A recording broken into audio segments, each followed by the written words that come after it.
اعوذ باللہ من الشیطان الرجیم بسم اللہ الرحمن الرحیم اللہم صلی علی محمد وعلی آل محمد کما صلیت علی ابراہیم وعلی آل ابراہیم انک حمید مجید اللہم بارک علی محمد وعلی آل محمد کما بارکت علی ابراہیم وعلی آل ابراہیم انک حمید مجید۔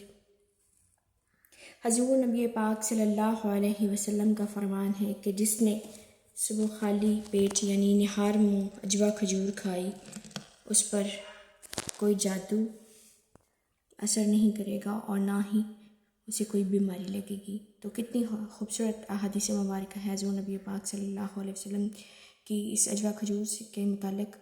تمام کھجوروں کی قسمیں الگ الگ ہیں، لیکن عجوا کھجور جو ہے اس کا خصوصاً ذکر کیا گیا، اس کو کھانے سے جو خالی پیٹ ساتھ کھجوریں کھا لیتا اس پر زہر کا اثر نہیں ہوتا، جادو اثر نہیں کرتے اور نہ ہی اس کو بیماری لگتی ہے۔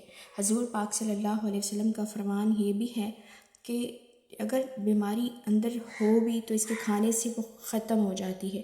تو کھجور ایک تو جسم میں قوت مدافعت بڑھاتا ہے، اور دوسرا حضور نبی پاک صلی اللہ علیہ وسلم نے اپنی پیاری بیٹی فاطمہ الزہرا کے نکاح میں جو ولیمے میں اللہ کے محبوب صلی اللہ علیہ وسلم نے ولیمہ کیا تھا، اس میں کھجوریں اور دودھ پیش کیا تھا مہمانوں کو۔ تو کھجوریں کھانا جو ہے وہ سنت بھی ہے اور ہمارے لیے صحت بخش بھی ہیں، اور عجوا کھجور کھانے سے نہ تو جادو کے اثرات ہوتے ہیں، نہ ہی زہر اثر کرتا ہے اور نہ ہی بیماریاں لگتی ہیں۔ تو آپ سب سے گزارش ہے آپ اس احادیث مبارکہ کو زیادہ سے زیادہ شیئر کریں، لائک کریں، کمنٹ کریں، اور جتنا ہو سکتا ہے دوسروں تک پھیلائیں تاکہ دوسرے بھی اس سے استفادہ حاصل کر سکیں۔